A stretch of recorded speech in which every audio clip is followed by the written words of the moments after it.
Okay, good day to you, YouTube. First and foremost, don't worry about watching this video, but please do listen to the video if that makes sense. If you want to watch it, got a little bit of a nice little bit of tree style nature view, birds and all that, but just listen to it. This is the reason I'm saying this. For a long time now, I've been pressing play on YouTube videos, putting my tablet next to me and merely listening to what's on the video. I'm not even looking at the screen. This is becoming increasingly more popular now, so I believe. I've been doing this for a long time now. Consuming YouTube videos via my ears. It's a lot of the time I'm doing it, I'm just want to consume some content just as I'm going to bed, so I like fall asleep listening to different things, because I just want to rest my eyes, to be honest. So like I've been looking at the laptop all day or whatever, and I can't be bothered looking at a screen anymore. I'm sick of it, to be honest. So I would encourage anyone who's in like an office or anything right now, look away from the screen and just look at the nearest indoor plant or out a window at a tree or at the ocean or wherever, the sea, some plants, birds, ducks, anything that's natural, any nature. Just look away from the screen and just have a couple of seconds looking at anything natural, plants, out the window, the sky, the clouds, the stars, depending on what time of day it is. So I'm thinking, I started doing one of them solo audio podcasts on Anchor, which have just been bought out by Spotify, so I've heard.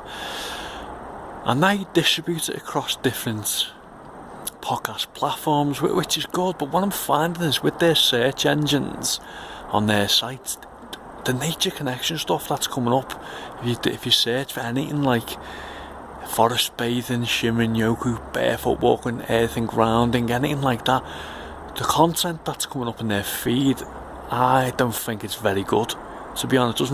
It's not as good as when you search on YouTube or Google. I mean, that's obvious, but it's just really not very good. So I'm thinking, I'm not saying my content's the best, but if you search for the type of stuff that I'm talking about on YouTube or on Google, good stuff comes up. If you search for it on Spotify, on Apple Podcasts, on all the podcasts, it hasn't quite caught up. The audio content on there, no offence, in my opinion, is not very good, or it's not nowhere near as good as the stuff that comes up on YouTube and Google. So I think for a bit, I'm just going to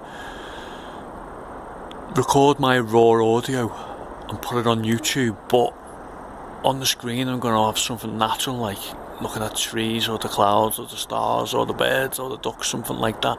But I don't really want you to watch the screen. I'd rather you watch on one of your indoor plants or the clouds or the trees, wherever you are. Just look out of a window if you're in an office and just listen. That's how I'm going to roll.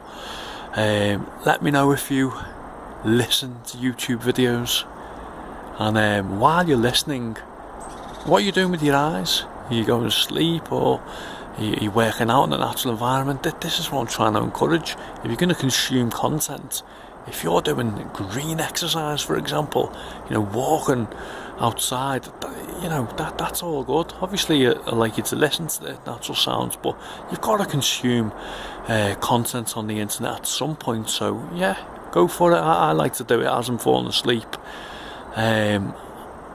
But some people may like to do it, if they're in the gym or doing the dishes or working out or whatever. So it's interesting. But yeah, I just think the search function on YouTube and Google for my kind of stuff relating to NatureConnection is just far superior than any of the search functions on the podcast. So it just makes sense to do the audio like this. So I'm going to go for it. So enjoy some NatureConnection today and have a great week.